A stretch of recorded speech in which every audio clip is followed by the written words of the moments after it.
have certainly made wonderful strides in getting where we are today. When you think about, in 1963, we had our first council form of government. In addition to that, we're talking about the civil rights movement that impacted the world, the nation, the way we do business. One that stands out particularly that I kind of relate my personality to, and that's Miss Nina Miglianico. And she served on that first Birmingham City Council in 1963. The district that I represent is so beautiful in nature. If you think about back in the old time when we only had those televisions that you had to turn the knob, you only had black and white.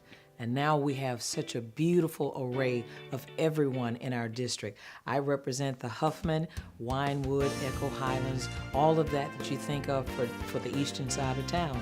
And I am so grateful because we do represent all races, all walks of life, all economic socio status. That's what you'll find in District 1.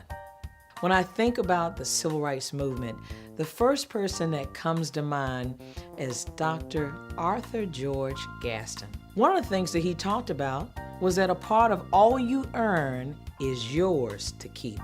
And it was that kind of philosophy that helped to do some things even with my own personal family, my father. He was mentored by Dr. A.G. Gaston, and he always had this saying, find a need and then fill it. And he became very prosperous in finding the needs that the black people in our town needed, and he filled it. There's a song, a gospel song that says, no greater love than a man would lay down his life for a friend. And that's when I think of Dr. Fred Shuttlesworth. He made such an impact on me as a student at Phillips High School, and he was beaten brutally so that his children could have the opportunity for fair, equitable education. And I recall that he would come to our school all the time and he said, you can never ever forget my struggle because my struggle is why you're here today.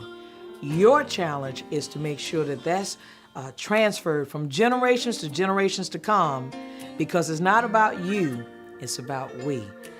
My family is very intricately involved with regard to the 16th Street Baptist Church bombing.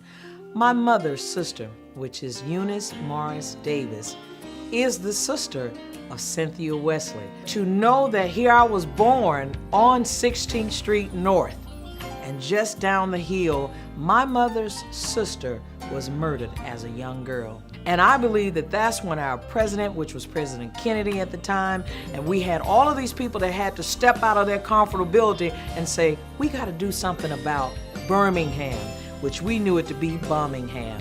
And it was because of that difference that now here it is, 50 years later, those men were prosecuted only a few short years ago for a crime that was committed back in 1963. Being the first African American from District 1 to serve on the Birmingham City Council is so important for me because I stand on the shoulders of those who came before me. I owe it to them to stand firm in everything that we believe in, everything that our city is supposed to represent. Here I come from an underprivileged background, and I think to myself, some folk would have never thought I would have made it this far. I want little black girls to know that you can stand tall, be firm, and yet be gentle. If I can do it, you can do it. And if you can do it, we can do it. Birmingham is no longer a city that just stands for only one segment of people, but now we've broadened that road to say if you're qualified, we'll give you the opportunity. And if given the opportunity, we all can succeed. And people will always think, that was Birmingham then. It is Birmingham